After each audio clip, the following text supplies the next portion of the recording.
Thursday afternoon to you. It's 4 o'clock time for Sports4CLE. Thanks for joining us. Hope you're having a good afternoon. Peter King was talking about the Browns and their quarterback situation and battle. This from NBC Sports Pro Football Talk.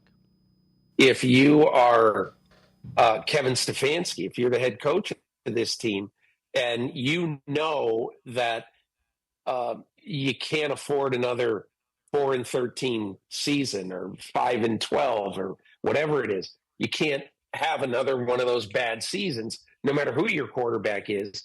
You have to play the guy opening day who's going to be most ready, who knows your offense the best, who's going to give you the best chance to win.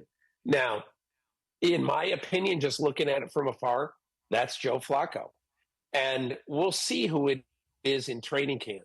But Joe Flacco doesn't belong there, because I think if I am looking at it, unless Kenny Pickett has done, hugely well early on, I think Joe Flacco enters training camp as the guy that everybody's going to be shooting at. And you're going to have three guys trying to prove, hey, I'm better than Joe. Put me in, coach. And you're going to have to make the most of the opportunities, because you probably aren't going to get a whole lot of them at training camp. Former NFL quarterback Tim Hasselbeck asked on ESPN's Get Up, you buying or selling Shedeur Sanders as the Week 1 starter for the Browns at quarterback? I'm selling that. I mean, the reality is that quarterback room is super crowded. We've been talking about that, since the draft. And the guys that are in that quarterback room are qualified to win the job. Joe Flacco's a Super Bowl winning quarterback. Kenny Pickett's a former first rounder that started games last year for the Super Bowl winning Eagles. So I just think that reps sound like they're going to be fairly even. And I believe that the guys that have the experience, like Flacco and Pickett have the upper hand in a competition, if that's how it's going to go in Cleveland. Yeah, I would agree. Starting out the quarterback competition, the Browns have to find a way to win. They're trying to win football games. Either Dylan Gabriel or Shedeur Sanders is going to have to do something out of the ordinary, extraordinary, in order to be the Week 1 starter. And I just don't know if they're going to be able to do that. Greg Cosell, NFL Films, does film breakdown as well as anyone. He looked at Harold Fannin Jr., and this was one potential concern he saw. He was a very choppy runner. I felt like he was very stiff. Now, he did have good speed. It wasn't as if he was slow, and you could argue that he could run down the seam. He was physical after the catch. Like I said, it might just be a personal thing that I just didn't love the way he ran. He looked choppy and stiff to me, but I could well be wrong on that. And again, he's talking about the Browns' new tight end, Harold Fannin Jr. Certainly caught the ball a lot, which is the most important thing. All right, let's turn our attention to the Guardians. They're getting ready to open up a 3-game series against the New York Yankees tonight in New York. It'll be Carlos Rodon taking the mound for the Yankees, Tanner Bybee for the Guardians. At the plate, the Guardians have a couple of guys who have been very good as of late. Carlos Santana, this is since April 27th. He's hitting over 320, 22 runs batted in, and 19 runs scored. As is usually the case, right around beginning of May, he starts heating up, and they certainly need him. Also, Nolan Jones is heating up. Since May 1st, he's hitting 257 with 11 RBIs, and you see the 5 runs. Over the last 4 games, Jones 8 for 14, a couple of big base hits. The Guardians need as much offense as they can get from both Jones and Santana if they're going to chase down the Tigers in that AL Central race. Guardians begin the night 6.5 games behind Detroit in the American League Central. Andre Knott, Guardians beat reporter, talking about Shane Bieber's rehab schedule. Give me the Biebs thing now. So the next one is a start in Akron, then what? Then 5 days later, he'll probably be in Akron or Columbus again. Most likely, Tone, he's going to make 4 starts in the minors, 4 to 5 starts in the minors. Okay. So you do the math, and we were on this in spring training. He's probably, hopefully, going to make 2 or 3 starts before the All-Star break with the big club if everything goes right. I'd take that. And I'd take that right now. That means we get 12, 13, 14 starts from him in the regular season. Right. That could be a difference maker. And again, any rotation in baseball would be elevated by Shane Bieber pitching like he's capable of. Still really early. Has made one rehab start, went fine, was in the Florida Complex League. Now it's AA Akron Thursday, so we will continue to follow that. We're going to step aside, take a quick time up. Browns are up first. Mary Kay Cabot, Browns beat reporter for Plain Dealer in cleveland.com, joins us. Sports4CLE, we'll be right back. The Ohio Lottery Partners in Education program is dedicated to recognizing exceptional students, teachers, and schools throughout Ohio. Scan the QR code on screen to nominate students and teachers as Academic All-Stars and Teachers of the Month.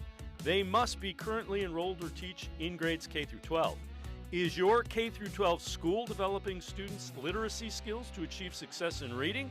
If so, you can nominate your school for the School of the Year. Students can win $100, teachers can win $500, and schools can win $2,500. Scan the QR code, fill out the forms, and nominate deserving students, teachers, and schools today.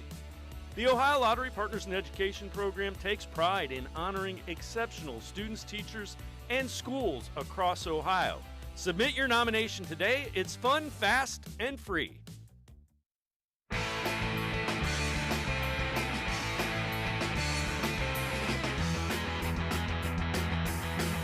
Browns are up first on Sports4CLE. Albert Breer from Sports Illustrated, the Breer Report, talking about the Browns quarterback battle. There's going to have to be some winnowing of this whole thing where they're going to have to at least get it down where there are a couple guys at the front of the line getting more reps. That is the best thing for the other 10 guys in the huddle. It's probably the best thing for the football team. And so this is a really critical couple of weeks for the Browns quarterbacks. And you know, it's Joe Flacco versus Kenny Pickett. It's also Shedeur Sanders versus Dillon Gabriel. It's those two guys versus the two veterans. And it's not just those two guys versus the two veterans to see if one of those two guys, Gabriel or Sanders, can start. It's also seeing if either of those two guys are ready to be the backup, because the picture could look different if one of those guys, either Gabriel or Sanders, is ready to be the backup. That will give you the freedom to walk away from one of the veterans. So lots of moving parts there. Let's welcome in Mary Kay Cabot, Browns beat reporter for Plain Dealer, cleveland.com. Mary Kay, everybody's talking about this. Is there any kind of timeline just that you've been able to figure out that they might have some idea of who's taking snaps and who isn't and how it all shakes out? Well, I think by the time they come out of the mandatory mini camp next week, June 10th through the 12th, I think they have to have a pretty good idea of who their number one and number two are. I'm sure that they're not going to tell us what that is or what their plans are, because they'll probably want to go into training camp giving all of these four guys still a chance to win the starting job. But I think you have to have some kind of a plan. I don't think you can divide it up 25, 25, 25 and make it all equal across the board, because you have to get one of these guys ready to start the season, and camp goes really, really fast. I think that by the time they head in, I think they should have a pretty good idea of how they want it to go. And then it will be up to the guys in joint practices and maybe some of the preseason games to maybe try to flip that script and change that narrative. But I think the Browns, at least privately, need to know who their number one and number two are going into camp. I know you've written a couple articles. So Shedeur, and I know you asked Kevin Stefanski this at the golf outing earlier this week. So he's gotten 11 on 11 reps in closed OTAs, and he's going to get some tomorrow. Take us through that article, how important you think that is, just to understand. There's a lot that goes on that nobody outside of the organization knows right now, because OTAs are open one day a week, basically. That's right. And so I do think it's significant that Shedeur has gotten some of those coveted 11 on 11 reps in those closed practices when we're not out there, because the Browns do need to see what it looks like when he throws the ball with maybe at least some people and some bodies in front of him, not necessarily rushing him per se or getting anywhere close to him, but still just having to throw over linemen and maybe over some upstretched and outstretched hands and things like that. I think that's key. I think you have to have some sense of where the rush is coming from, even if you are not going to get hit. So I think it's good that he's getting some of those kind of reps. And I also think it's good that he'll have a chance to throw the ball to some of the starters, such as Cedric Tillman and Jerry Jeudy. I think that's vitally important. So they're mixing and they're matching, but knowing that Shador is getting some of those 11 on 11s, I think that's pretty important. So you also wrote one about Kenny Pickett and kind of him beating out Joe Flacco. It is a tough thing for him to do. Yeah, I think it's a tall order in more ways than one, not just referring to Joe's obvious 6'6" height there, but there are so many things about Joe Flacco that I think give him a little bit of a head start in this competition. He knows the scheme. He picked it up very quickly. He has flourished in this Kevin Stefanski West Coast offense. It's quarterback friendly, and he just took to it.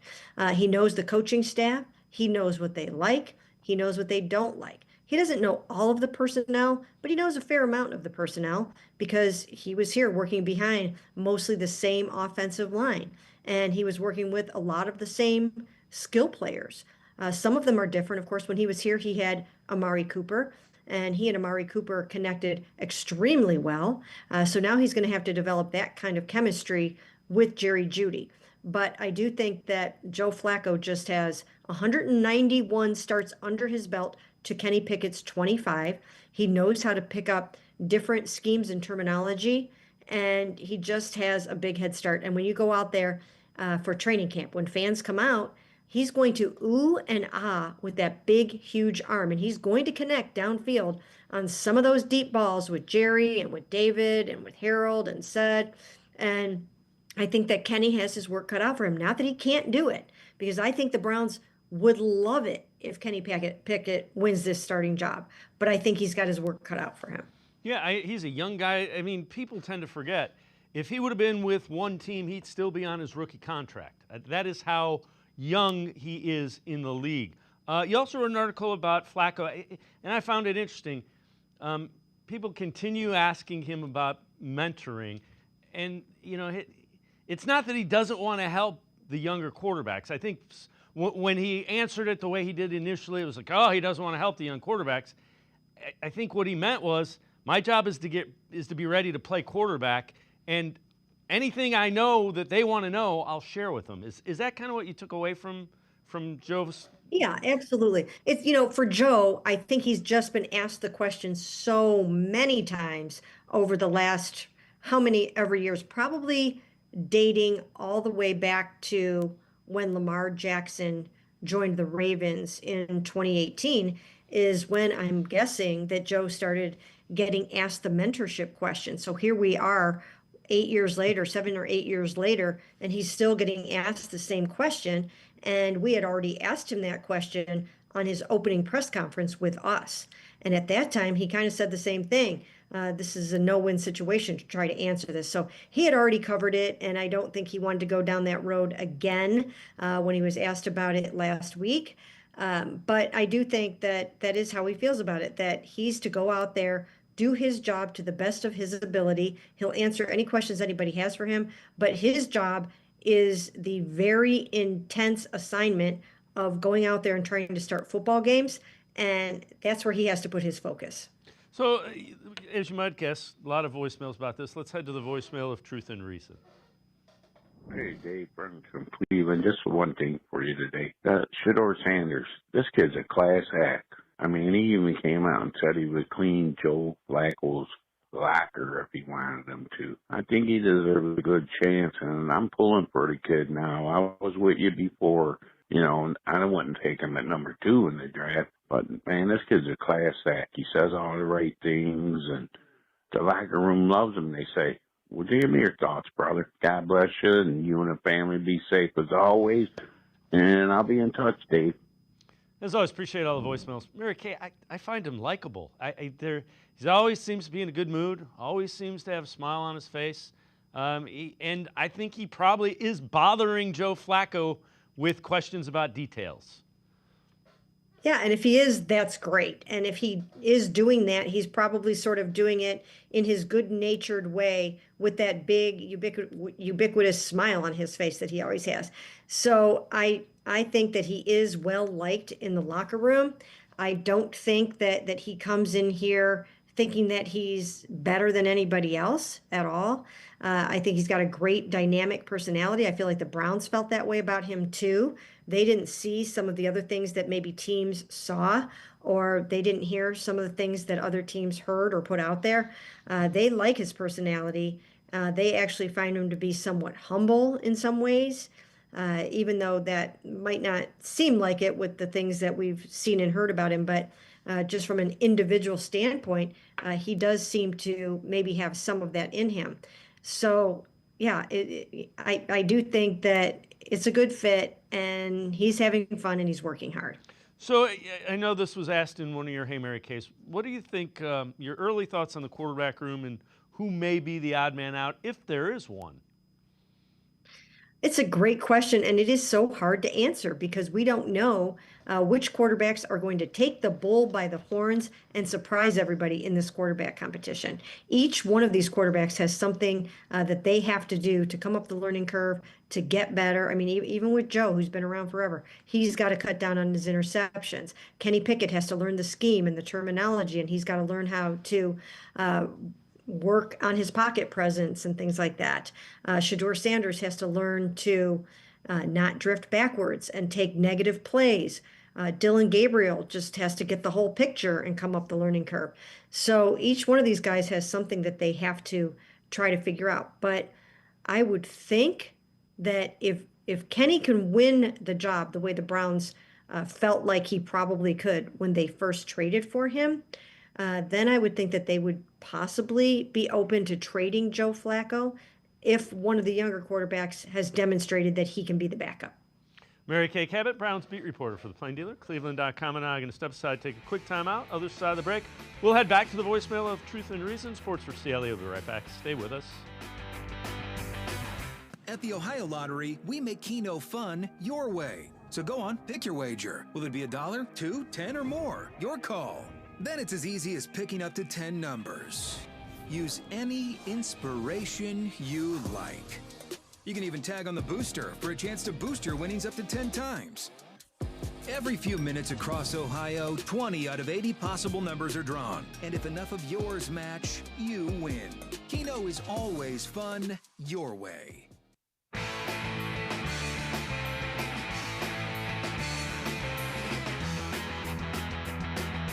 We continue talking Browns with Mary Kay Cabot, Browns beat reporter for the Plain Dealer, cleveland.com. Let's head back to the voicemail of Truth and Reason.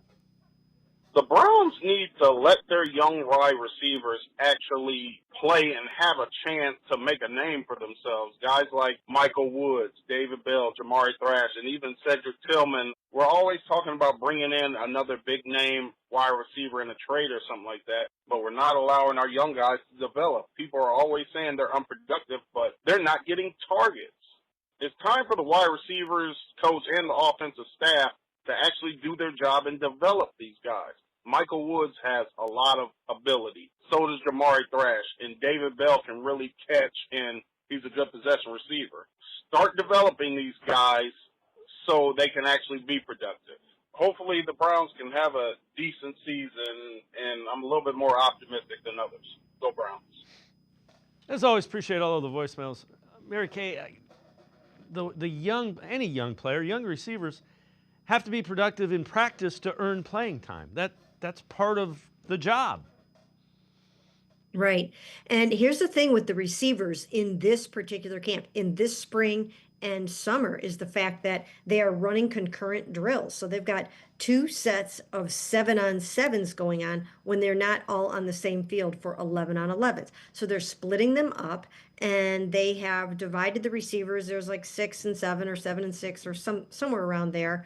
And these guys are getting tons and tons of reps. And because Deontay Johnson did not show up last week, and I don't know if he's there yet because he didn't show up, then you've got some younger guys like Jamari Thrash who are getting even more of an opportunity. So we'll have to see how this plays out. But this is definitely a camp where these young receivers are going to have a chance to shine with 4 different quarterbacks. So this was a tweet from Warren Sharp, Sharp Football. It is the highest percentage of attempts that are incomplete due to receiver error in 2024. Packers, Jets, Colts, Giants are the top 4. Browns are 5th. And again, that's when an offense is struggling, everybody is to blame. And that kind of goes to show you some of it was on the wide receivers. Yeah, in the beginning of the season, I think we did see that Amari Cooper was having a whole lot of issues. And I don't know if it's because he had been on the trading block and that he didn't want to be here. I don't know if he was asking to be traded or trying to find a way out, but it just did not seem like his head was in the game every single week. And so I did notice that there were a lot of errors with him in those first 6 games of the season. And then you move on throughout the rest of the season, and there were other issues that you could see. I mean, there were times when, and not always his fault, but Elijah Moore, I thought, was often put into a situation that he shouldn't have been, where he was trying to catch a deep ball downfield against some taller receivers. Well, you're not going to win that jump ball most of the time. So some of those got picked off. But yeah, there were a number of things that just didn't go right last year on the receiving corps.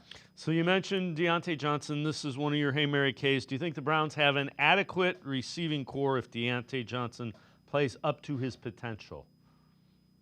Yes, I do think so. I really do think that if they can get the Pro Bowl caliber version of Deontay Johnson, then I think that you're going to have a really good receiving corps, or a pass catching corps when you include the tight ends, with Pro Bowlers in Jerry Jeudy, Deontay Johnson, David Njoku, and then it looks like Harold Fannon's going to be really good. Then you've got Cedric Tillman, who should take it up a notch this year. So I think they'll be okay as long as Deontay can return to that Pro Bowl form, keep his head on straight. If he can't do that, then I think they need to go out and find themselves another premier wide receiver.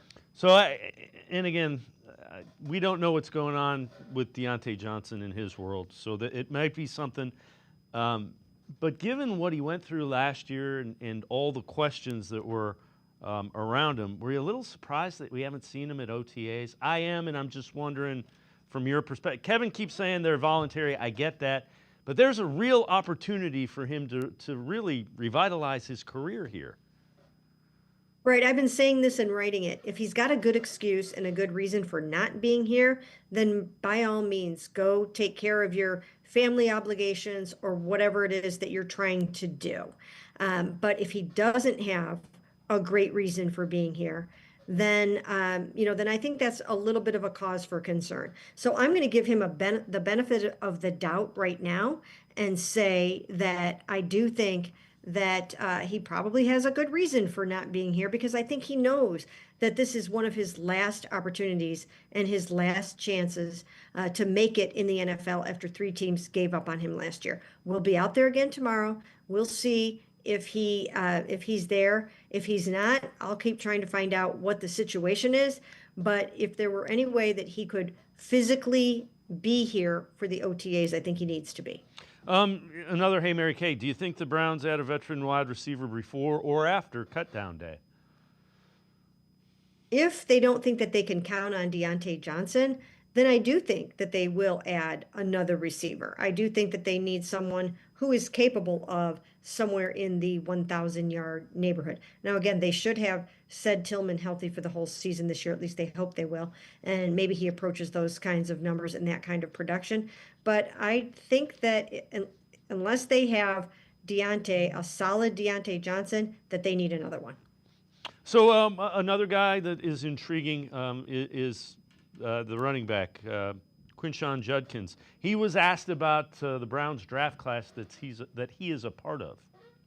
As a whole, we had a great draft class.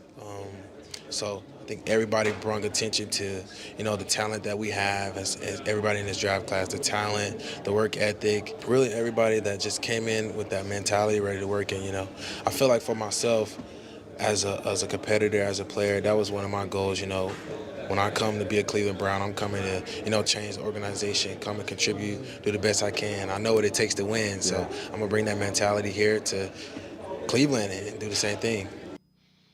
And Mary Kay, a lot of their younger guys in that draft class have been a part of winning football programs. Judkins, and again, I know he's a big guy. From what I have seen, he looks like he has quick feet. Have you noticed that in person with him?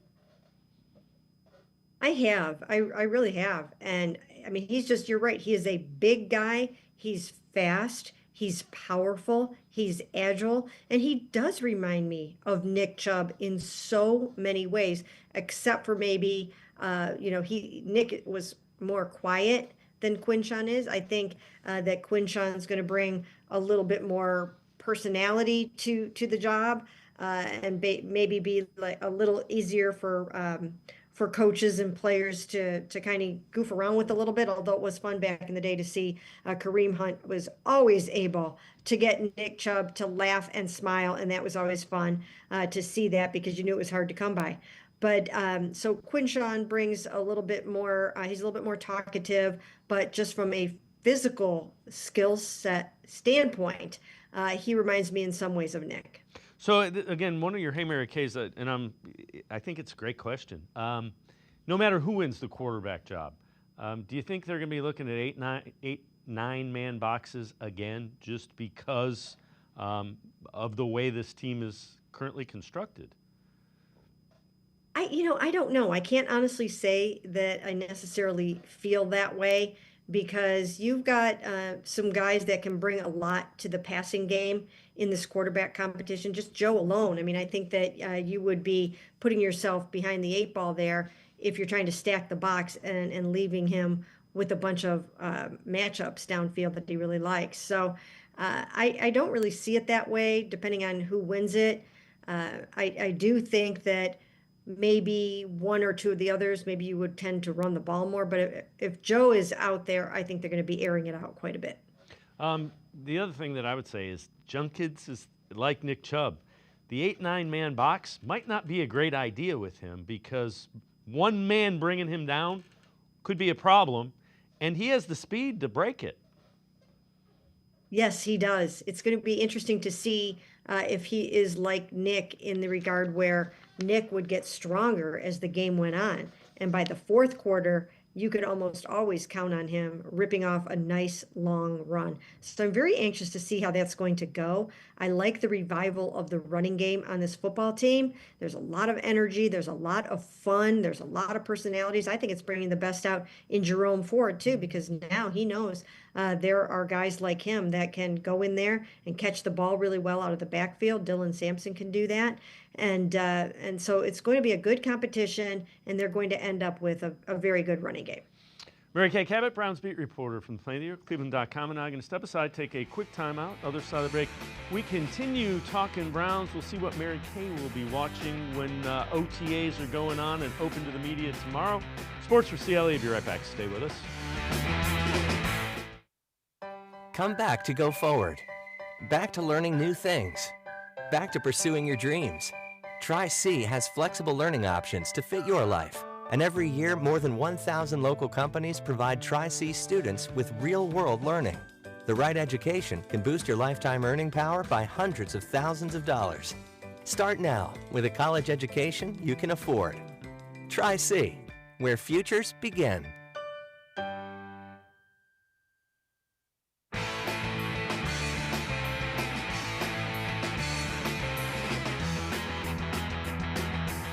We continue talking Browns with Mary Kay Cabot, Browns beat reporter from Plain Dealer, cleveland.com. Jason McIntyre was on the herd talking about his perception of Deion Sanders' comments about his son Shedur's slide in the NFL draft.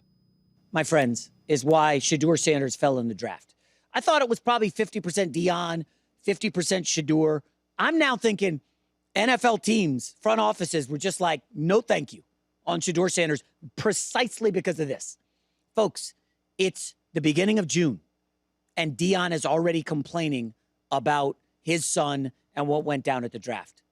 And you know there are teams that passed on Deion this morning. That's why we didn't want him. Joe Shane and Brian Daboll looking at their owner. I told you, we don't need this crap. And again, I'm not going to challenge what Deion said. It doesn't really matter. Did he wear headphones to a meeting with a team? I don't know. That seems like something weird to make up for a team. But Deion's pushback is, oh, would he wear headphones to a meeting? Well, he either did or didn't. And oh, by the way, this whole, he had 6 offensive coordinators. That's not denying what went down at the meeting, him being unprepared. And again, Shedeur has an uphill climb in Cleveland. And I think a lot of it has to do with exactly what Deion's saying on this podcast. Mary Kay, I don't get that line of thinking, but I'm curious what your thoughts are on that line of thinking. Deion sounded like a father to me, is what he sounded like. Right. I think one of the reasons why Shedeur fell as far as he did is the fact that some of the teams that didn't put in as much work on Shedeur, I'm sure some of them figured, well, if the teams that studied him like crazy are passing on him time and again, they must know something that we don't know. So it's not like every single team in the NFL had all of this intel on him and didn't want to draft him. I think some of them were just looking at what was going on and thinking, wow, if the Browns and the Saints and the Giants and some of these other teams, the Raiders and whatnot, are not drafting him, then maybe there's some good reason why they're not drafting him. I think that may have been a little bit of a factor. I could be wrong about that. I haven't talked to any of those teams about that, but that was something that had occurred to me. And then I think the other thing is that it pretty much had to be some kind of football reason for some of these teams. I don't think that all these teams are going to let Deion Sanders and just the fact that he's being a dad impact them drafting what could potentially be a really good quarterback for them. So they must have seen something from a football standpoint or didn't see something from a football standpoint that they needed to see. I know you wrote an article about it, and Deion, in that podcast that was alluded to, we played a clip of it yesterday. He said he was hurt by it. Take us through that article and kind of, what you thought there. Well, any parent would be hurt by all the things that came out pre-draft. There were things about Shedeur being brash and arrogant. I back then wrote a headline that said one man's brash is another man's treasure, because I did think, and I do know, that the Cleveland Browns didn't feel that way about Shedeur Sanders. They didn't feel he was brash and arrogant. They actually feel like he's somewhat humble, especially when it comes to a Deion Sanders type of personality. So, I think that any parent would feel hurt by some of the things that came out. Some of the anonymous quotes were really strong and bad and difficult to hear for a parent. If that had been my son, I would have felt the same way. So I totally understand it. I don't fault Deion for obviously feeling that way and expressing his thoughts on it. So I agree with you wholeheartedly, but what are you going to be paying attention to tomorrow? Tomorrow's the second week where the media will be available to watch OTAs, talk to them. What are you paying attention to?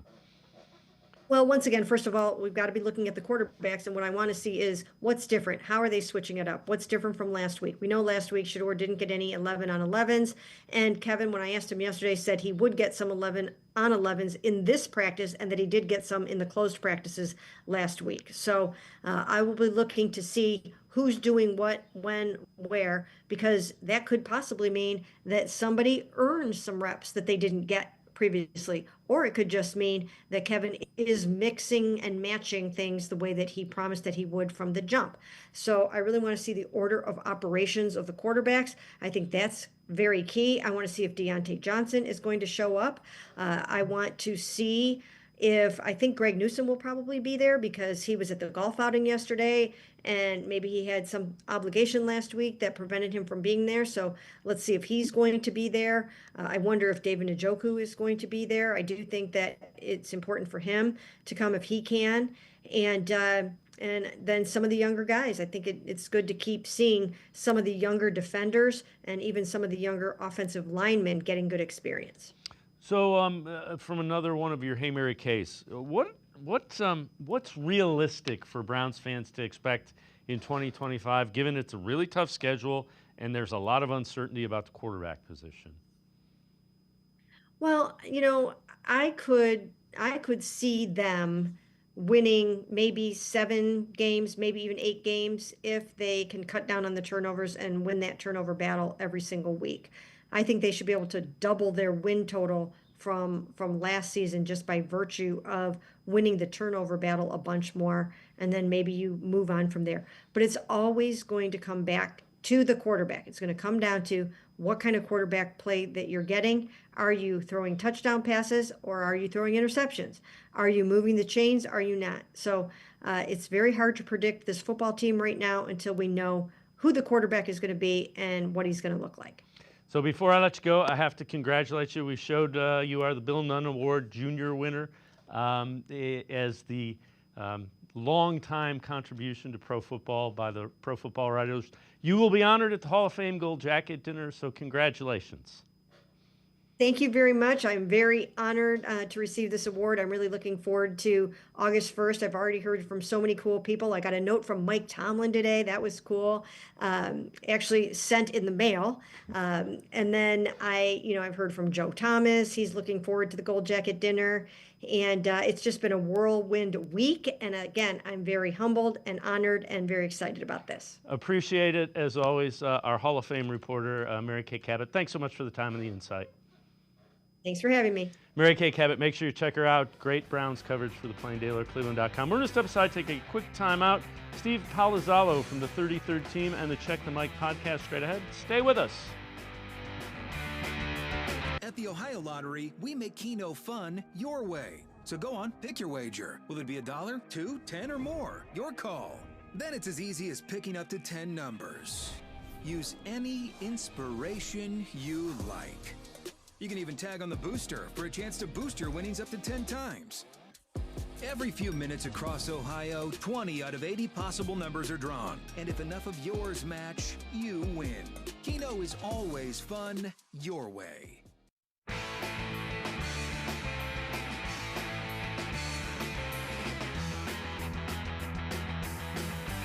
We continue talking Browns on Sports4CLE. Steve Palazzolo, Sam Monson from the Check the Mic podcast on the 33rd Team with a look at what they see with the Browns when they look at that roster, knowing that quarterback is a challenge. You look at the rest of this roster, and okay, it's not terrible, but it has been chipped away at relative to where it was in previous years. Like the offensive line, the receiving core, the defense, the secondary, it's all just worse than it used to be. Yeah, so I did not have the Browns in my bottom five. I struggled with this because let's remember when we're reviewing every game last year and going into the season, we're like, well, the roster's good in Cleveland. Yeah. The quarterback's just the biggest question. And then Deshaun Watson goes out there and you're like, man, he is just dragging down everyone. This offensive line, by the way, like Andrew Berry had built 4, 5, 6 years of a good offensive line in Cleveland. The thing that I don't love about Cleveland is when I look at the offensive line, the 1 year remaining on everybody's contract for Joel Bitonio and Ethan Pocic and Wyatt Teller and Jack Conklin. I still think it's a fine offensive line, but I think the depth has been chipped away from like a long-term perspective for Cleveland because of the Watson money and all the draft capital that they've given up. Let's welcome in Steve Palazzolo. Steve, you're not only paying monetarily, you're paying draft assets that would be second-year, third-year guys now. Yeah, that's the problem. Like when you're doing those exercises, what Sam and I were doing, going through rosters around the league and best and worst rosters. The worst rosters, you generally reverse a couple of years and you look at draft picks, and it's not just whether or not they hit, it's volume, and it's volume in the top 50 and the top 75, top 100. And so that's the double whammy of the Watson deal is the money and the poor play. The fact that he did not produce or has not produced, and the counter to that, or the other part of it is You're just not getting first-round talents. You're not, and the first round is where you get those high-value positions. That's where you get your edge rushers. That's where you get your long-term offensive tackles. It is really challenging to build a roster without first-round draft picks, without top 50 picks, or when you're just lower in that number than the rest of the league. So I think that's where, up until a couple of years ago, I keep repeating, I think Andrew Berry did a really good job. You looked at what happened with this roster over the course of a couple of years, where they had far more depth than they ever had. The defensive line went from having just Myles Garrett to really being loaded on the edge and at defensive tackle for about a year or two. But that got chipped away at, as I was saying, because you don't have the finances to keep up, and you don't have the draft picks to replenish, players as they get a little bit older and a little bit more expensive. And again, I wasn't against them trading for Deshaun Watson. At the time, you thought you were getting a top 5 quarterback. It didn't work out. That's it. I mean, look, off-field issues aside, which were a big part of that. Yep. But just from a football perspective, you had to look at, okay, from a football perspective, if they were getting the guy that we last saw in Houston, and by the way, the risk was not only the off-field, but also the fact that we hadn't seen him play for quite a while. So you had and he was going to get suspended, and so there was a double whammy of not seeing him for a year and a half, and hoping that he would be the same guy that he was in 2017, 18, and 19. But if you had gotten that player, that offsets some of the offensive line depth. That offsets maybe not having high-end playmakers for them on the outside.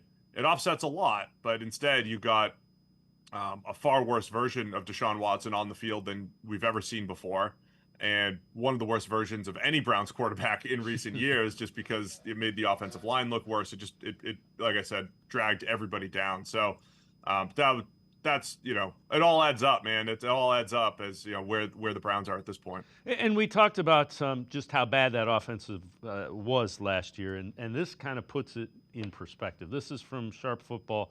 Percentage of drives ending in a punt or turnover in 2024. Browns were number 1 with 70.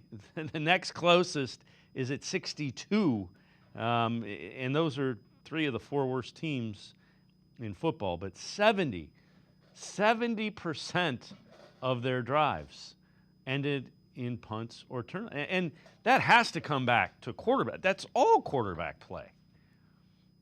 Yeah, especially early in the year with Watson in particular, so many sacks that he was taking. And I tried to go back and look at some of the whys, because I think forever in watching football, if the sack totals were high, we instinctively blamed the offensive line. And I think we've learned a lot more through the years that, hey, the quarterback's probably the biggest driver of sack totals and sometimes even pressure, because if you can get rid of the ball quickly, you're going to protect your offensive line. Well, Watson was doing the opposite of that. And there was key 4th downs that I remember that were, open receivers where he's bailing from the pocket, and other times where, probably should have thrown the ball a little bit sooner and he's taken a negative play, or he's just not, some of the on-field for Watson was him just not seeing the field. And he took a lot of negative plays in Houston as well, but he offset that with big-time throws down the field and special plays with his legs, and you just did not see enough of that in Cleveland. So it was Watson's inconsistency, ability to see the field, throw the ball accurately, and inability to run the ball. I mean, it was all of that added up. The offensive line certainly played worse than they had in previous years, but again, I think Watson had something to do with that, just holding the ball. But everything kind of fell apart, was inconsistent, and I do believe Watson was the biggest driver for that. So Andrew Berry drafted a lot of skill guys, a couple of running backs, tight end, a couple of quarterbacks. What do you think of the infusion of talent from this year's draft class? So, normally you'd want to see that at the receiver position as far as positional value goes, but that's not necessarily the point here. The 1-2 punch of Quinshaw Judkins and Dylan Sampson could be really, really good. I thought Judkins is one of the better goal line runners, in and around the end zone. I thought he did a really nice job at Ohio State, finding the end zone, catches the ball well out of the backfield.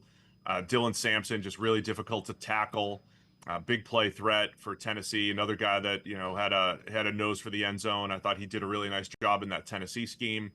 Harold Fannin was one of my favorite players in the draft. Tricky to to pin as like a smaller tight end without great blocking skills, but that's a pretty common skill set coming out. But he was a special receiver, one of the best receiving seasons, if not the best of all time in college for a tight end last year. And I love that he did it against big schools. When he faced Penn State, when he's playing SEC schools, didn't matter. Fannin always showed up. So I think he's a weapon. He's a guy that you can move around in your traditional move tight end type of roles or in the slot. So I think Fannin brings a really nice weapon to the table. And then, of course, the quarterback situation, of all the quarterbacks in this draft, I didn't love a ton in the first round. I really liked Cam Ward. I thought Shedeur would go in the first. But then I thought Dylan Gabriel was one of my favorite day 2 or 3 guys, depending on when he was going to go. As far as developmental quarterbacks go, I think Dylan Gabriel, if he was a couple inches taller, ends up going much higher. Productive at 3 different schools. I think he's accurate down the field. I think he has a good arm, despite his size. A lot of people say that he doesn't have a good arm because he's short, but he does. He zips it pretty well and gets the ball down the field. He throws the ball well on the run. Pretty athletic. Saw some big plays with his legs. So I like Dylan Gabriel, and of course we all know about Shedeur. And I think if he's given the opportunity, he has a chance to really run the offense, throw the ball accurately. Would need to see him do a little bit more throwing into tight windows, handling pressure better. But you've got a couple quarterbacks. Hopefully, the goal is to find one. And I like the idea of taking multiple shots, even though it was a unorthodox way of doing it, but taking multiple shots to try to find that one quarterback that's the long-term answer. How do you balance? You got a 3rd and a 5th round pick. Those guys usually don't factor into starting quarterback competitions, if you will. How do you balance, the veterans and the rookies? I mean, I know you got to find out about the rookies, but you also have to sell that you're trying to win to guys like the guys that are on that offensive line who are, in their 30s and don't have many years left. Yeah, it's a tricky balance because normally when you're drafting a younger quarterback, it's with a 1st or 2nd year general manager, and it's easy, right? You just say, hey, whatever's best for the young quarterback, you have to do well by them, like Caleb Williams with the Bears. That his development's the most important thing for Chicago.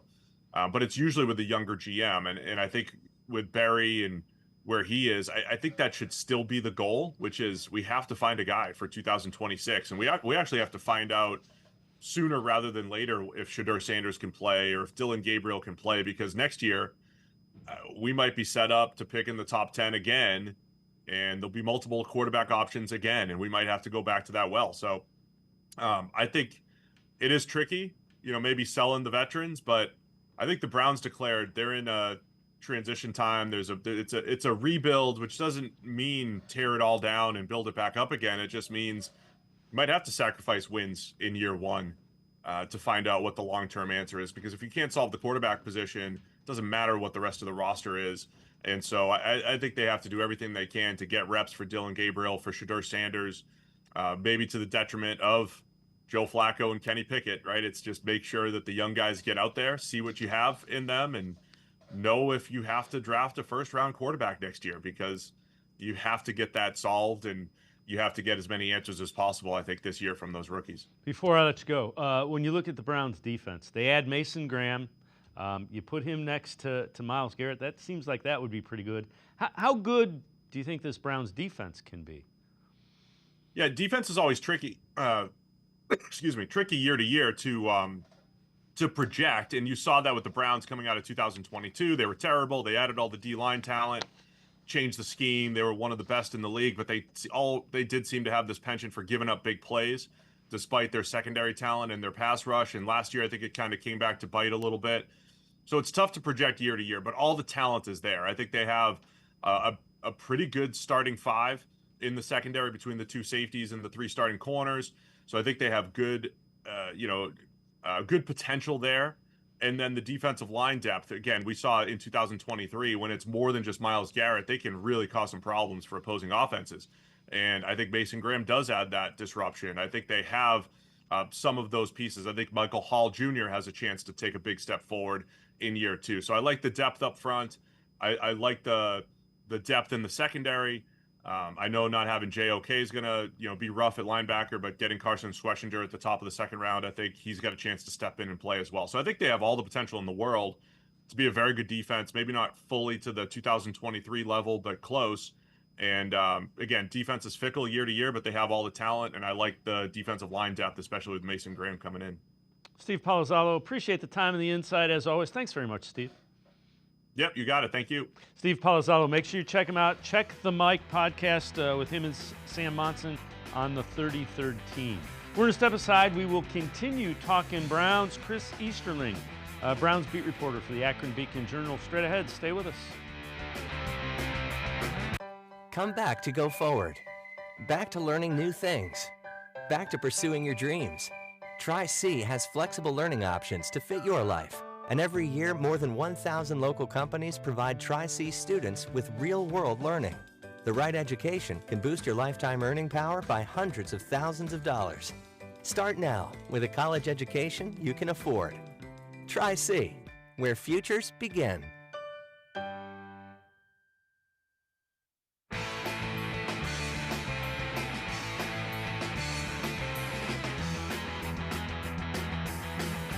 We continue talking Browns on Sports4CLE. Let's head back to the voicemail of Truth and Reason.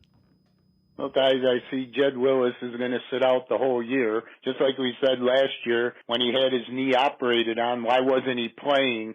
Well, he wasn't playing because we don't have anybody who's going to force him to play. And here he is with a knee injury again, and we keep him, and we drafted him. And what a bum this guy is. And now we put another guy in there, left tackle, who's had 75 different injuries, but at least he's going to try to play. And this idiot is going to sit out again and not play. What a joke. As always, appreciate all the voicemails. By the way, Jed Wills is a free agent, so he's not with the Browns. But, okay. Let's welcome in Chris Easterling from the Akron Beacon Journal, Browns beat reporter. Browns fans are still frustrated with Jed Wills. And again, nobody knows how he feels. I would say this. If you haven't played the better part of 2 years as an NFL offensive lineman, it's awfully hard to come back. That's what I would say about Jed Wills. Yeah, I wonder if part of it was if Jed would have taken this approach had, the offers come in. I don't know exactly how many offers he might have had, during the first couple of months of free agency, but if his phone had been kind of ringing off the hook with teams wanting to talk to him, I wonder if this would have been the path he took. But, the New England Patriots, who are coached by Mike Vrabel, who spent time in Cleveland working specifically with the offensive line and needed a tackle, didn't sign Jedrick Wills, or at least seemed to attempt to sign Jedrick. And then, Bill Callahan in Tennessee, the Titans needed tackle help, and they also didn't look to Jed. So I wonder if that you just kind of look at that and say, Jed said, "Hey, look, I need to get this right. I'm going to focus on this, we'll see what 2026 has to offer for him." So I know you wrote an article about Joel Bitonio and new offensive line coach Mike Bloomgren. Take us through that and kind of what you found. Well, I think the biggest thing I came away with was toughness is something that this team, they're trying to instill in this team. I think that's something that they felt like was not the case last year, or at least it didn't show itself in the way, the offensive style, the way maybe the offensive line was coached. Joel mentioned it multiple times. He talked about toughness. He was asked directly about it, and he goes, "Yeah, we need to be tougher," and he attributed part of their 3-14, record last year to the fact that they sort of let it snowball on them. Once the wins didn't start happening, they sort of, almost, I don't want to completely put words in his mouth, but it almost seemed like he looked at it and said, we kind of started feeling sorry for ourselves or something. We need to toughen up. We need to get tougher. And then, so they make a change, and the two changes they make right after the season ends is offensive coordinator Ken Dorsey and offensive line coach Andy Dickerson. And, they immediately replaced Dickerson with Mike Bloomgren, who had been the head coach at Rice for like 7 or 8 years. And then prior to that, though, was with David Shaw at Stanford. But he came with the Bill Callahan stamp of approval. And I think that's big because Jack Conklin and Joel both said the day after the season ended, this team needed to get back to its offensive identity, and that offensive identity was big physical offensive line, clearing the holes on those wide zone runs. Obviously, at the time, I think they thought it was going to be Nick. It's clearly not going to be Nick now. It's Quinshon Judkins, it's Jerome Ford, it's Dylan Sampson.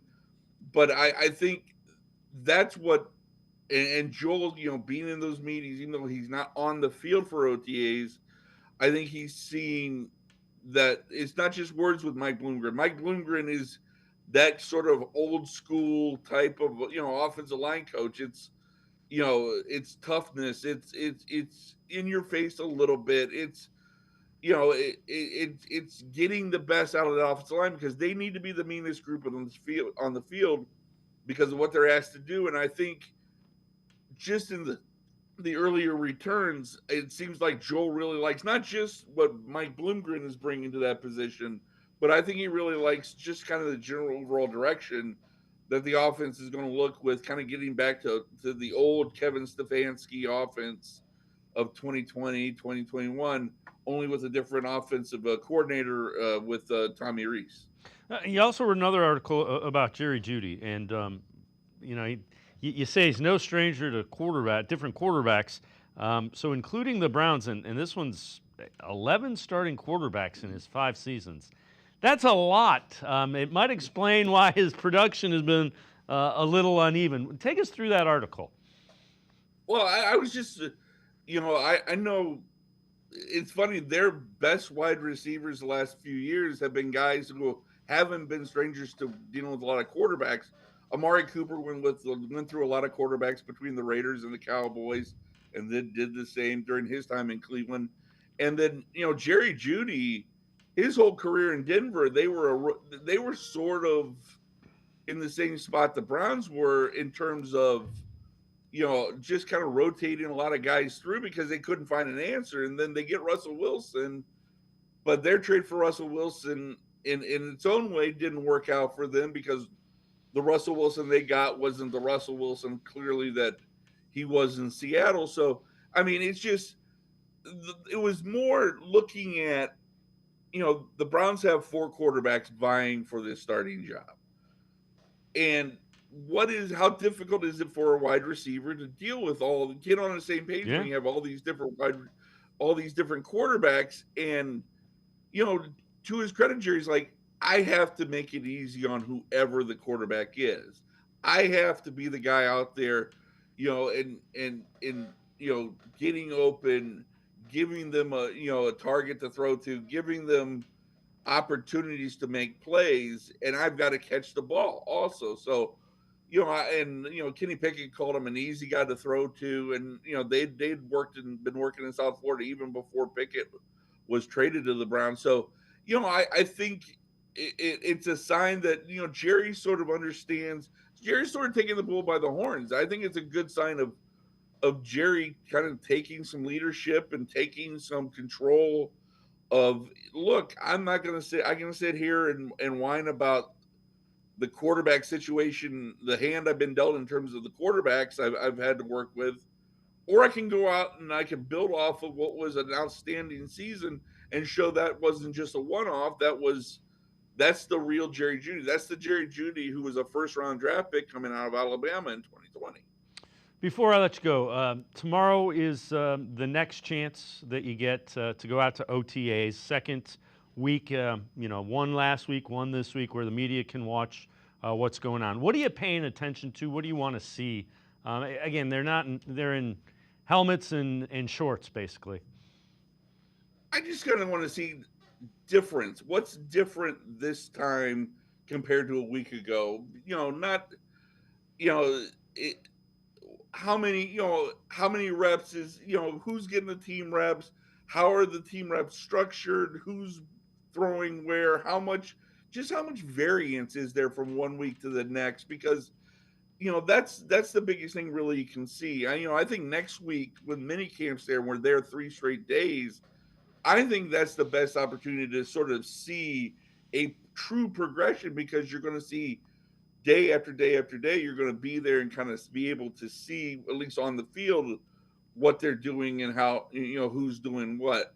But just in general, just kind of, because we saw what it was last week.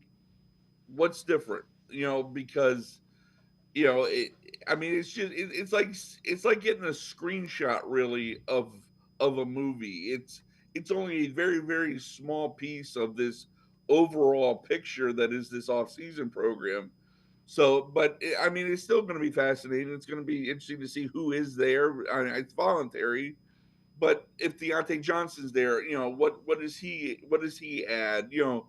Who's running with what? Because there was a lot of rookies, at least skill guys, running with Pickett and Flacco when they were in 7-on-7 drills and team drills a week ago. So just how much, just all of that, and just get another data point to kind of build off of going into, like I say, next week, which I think is really the important week. Chris Easterling, as always, great stuff. Appreciate the time and the insight. Thanks very much, Chris. Hey, always glad to be on. Chris Easterling, make sure you check him out. He is the Browns beat reporter for the Akron Beacon Journal. It's going to do it for this edition of Sports for CLE. We will see you back here tomorrow at 4 o'clock. Have a great night, everybody. See you tomorrow at 4 on Sports for CLE.